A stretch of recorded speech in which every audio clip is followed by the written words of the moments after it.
बिस्मिल्लाहिर्रहमानिर्रहीम। Iqra हुफ़ाज़ secondary school Peshawar zone की तरफ से खुशामदीद। आज हमारा ऑनलाइन क्लास में पहला लेक्चर इलेक्ट्रिकल रेजिस्टेंस के बारे में है।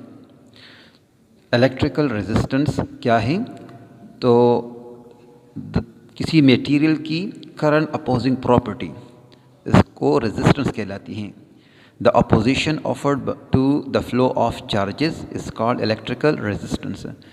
यानी इलेक्ट्रिकल चार्जेस जिसको हम करंट कहते हैं, the flow of charges in a conductor, जब उसके सामने अपोजिशन आएगी, जब उसके सामने रुकावट आएगी, करंट के बहाव में जो कमी आती हैं वो कहलाती हैं रेजिस्टेंस। सो डेफिनेशन क्या है? The opposition offered to the flow of charges is called electrical resistance. Current के बहाव में रुकावट, मुज़ाहिमत या मुखालिफत, उसको कहते हैं रेजिस्टेंस। तो मेटालिक कंडक्टर्स जो हैं, जितने भी हैं, उनके अंदर चार्जेस ट्रांसपोर्ट होते हैं फ्री इलेक्ट्रॉन्स की मदद से।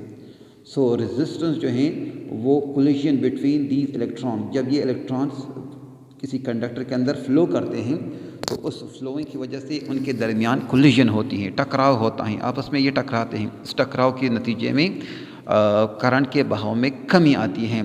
So and fixed atoms inside the conductor, conductor के अंदर जो फिक्स एटम्स होते हैं और इलेक्ट्रॉनों का आपस में भी जो टकराव है, ये आमतौर पर इसके अंदर होता रहता है। तो ओहम्स लॉ के मुताबिक जो रेजिस्टेंस हैं वो ratio of voltage across the conductor to the current flow through the conductor. So mathematically हम कहेंगे कि resistance is the ratio of voltage applied to the conductor and current flow through the conductor. So R is equal to V divide by E। तो इस फार्मूले से आपको resistance का जो है डेफिनेशन भी पता चल सकता है कि रेजिस्टेंस क्या है। The ratio between voltage and current, तो voltage applied across the conductor and current flow through the conductor. So the SI unit of resistance is ohm, and it is represented by a Greek letter omega. So it is the resistance of the wire. If the resistance of the wire is 1 ohm, if potential difference of 1 volt is applied across its ends and causes a current of 1 ampere to flow through it। मतलब ये है कि अगर किसी conductor को 1 voltage दिया जाए और उस 1 वोल्टेज देने से उसके अंदर सिर्फ 1 एम्पियर करंट फ्लो हो, तो उस कंडक्टर की रेजिस्टेंस 1 ओहम होगी। तो 1 ohm is equal to 1 volt per ampere, 1 volt per ampere. तो आगे हम कहते हैं कि for example a wire of an और इलेक्ट्रिकल डिवाइस हैं जो कि रेजिस्टेंस फ्लो शो करती हैं, ऑफर करती हैं फ्लो ऑफ चार्जेस में, तो वो डिवाइस कहलाएगा, वो इलेक्ट्रिकल कंडक्टर जो है वो रेजिस्टर कहलाएगा। एक होता है रेजिस्टेंस, एक होता है रेजिस्टर। तो इसकी जो है मतलब ऐसे ही है जैसे हम कहते हैं कैपेसिटेंस और कैपेसिटर। तो कैपेसिटर जो है चार्ज स्टोरिंग डिवाइस और कैपेसिटेंस चार्ज स्टोरिंग एबिलिटी। तो बिल्कुल सेम मैनर में अगर हम यूँ कहें कि what is resistor and what is resistance, तो resistor is the current opposing device, current opposing substance, current opposing conductor is called resistor. And resistance किसे कहते हैं? Current opposing property of conductor, current opposing property is called resistance. तो resistor एक device का नाम है और रेजिस्टेंस एक प्रॉपर्टी का नाम है, एक कैरेक्टरिस्टिक्स का नाम है। So the resistance can have a wide range of values. So the copper wire is an television set, for instance, have a very small resistance. On the other hand, commercial resistors can have resistance up to many kilo ohms. तो कहते हैं कि जो मुख्तलिफ़ तरह के instruments हैं या उसके अंदर अप्लाइंसेस हैं, उनके अंदर जो कॉपर वायर यूज़ होता है, तो कॉपर वायर की रेजिस्टेंस बहुत कम होती हैं। लेकिन जो बड़े बड़े कमर्शियल रेजिस्टर्स होते हैं उनकी रेजिस्टेंस जो है वो किलो ओहम में और मेगा ओहम में भी हो सकती हैं। तो रेजिस्टेंस जो है the voltage apply to the conductor and the current flowing through the conductor का जो रेशो होता है वो कहलाएगा रेजिस्टेंस और उस डिवाइस जिसके अंदर ये रेजिस्टेंस मौजूद होती है उस डिवाइस को रेजिस्टर कहते हैं। तो उस सर्किट के अंदर इसके लिए जो सिंबल यूज़ होता है आपको नज़र आ रहा है, ये इसका सिंबल होता है, जैसे जिगजैग लाइन होता है, इसको रेजिस्टेंस कहते हैं किसी सर्किट के अंदर। फिर रेजिस्टेंस डिपेंड करता है मुख्तलिफ़ तरह के फैक्टर्स के ऊपर। तो रेजिस्टेंस जो है ये कोलिजन ऑफ इलेक्ट्रॉन्स की वजह से होता है। तो इस वजह से इसके जो फैक्टर्स हैं वो कौन कौन से हैं? तो resistance depend upon length of the conductor, cross sectional area of the conductor, number C temperature and number D materials. तो ये आपको नज़र आ रहा है डायग्राम के अंदर कि resistance directly proportional to the length, जितना लेंथ बड़ा ज़्यादा होगा किसी कंडक्टर का उतना रेजिस्टेंस भी उसके अंदर ज़्यादा होगा। इसकी मिसाल आप यूँ ही समझें कि एक लंबा रास्ता होता है, एक छोटा रास्ता होता है। तो लंबे रास्ते के अंदर जनाब गुज़रना मुश्किल होता है और छोटे रास्ते के अंदर गुज़रना आसान होता है।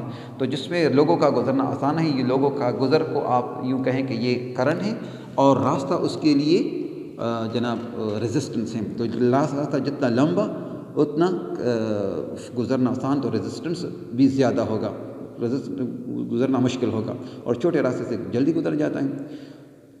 इसी तरह क्रॉस सेक्शनल एरिया जितना जो है वो रेजिस्टेंस यानी एरिया ज़्यादा होता है, कोई कंडक्टर जितना मोटा होगा उतना उसकी रेजिस्टेंस कम होगी और जिसकी मोटाई जितनी कम होगी उसकी रेजिस्टेंस ज़्यादा होगी। तो यहाँ पर देखिए दो मुख्तलिफ़ तरह के कंडक्टर लिए हैं, एक पतला है और एक मोटा है। तो मोटे के अंदर रेजिस्टेंस कम होती है और पतले के अंदर रेजिस्टेंस ज़्यादा होती है। तो एरिया जितना ज़्यादा रेजिस्टेंस कम और एरिया जितना कम रेजिस्टेंस ज़्यादा। तीसरा जो फैक्टर है वो टेम्परेचर है। तो टेम्परेचर जो है भी रेजिस्टेंस को इंक्रीज़ करता है, जितना टेम्परेचर बढ़ेगा तो रेजिस्टेंस भी बढ़ेगी। तो यहाँ पर दो कंडक्टर हैं सेम मटेरियल के और एक गर्म है और एक ठंडा है। तो गर्म तार के अंदर रेजिस्टेंस ज़्यादा होती है, तो के अंदर करंट का फ्लो कम, और यहाँ पर रेजिस्टेंस क्योंकि ठंडा है तो रेजिस्टेंस कम होगी, करंट ज़्यादा होगा। और तीसरा चीज़ जो है वो मटेरियल है। तो keeping length, cross sectional and area of the temperature सबको अगर आप कांस्टेंट रखें तो मटेरियल के चेंज करने से भी रेजिस्टेंस चेंज होता है। यहाँ पर आप देख रहे हैं कि सिल्वर में रेजिस्टेंस कम है, कॉपर में ज़्यादा, गोल्ड में सबसे ज़्यादा।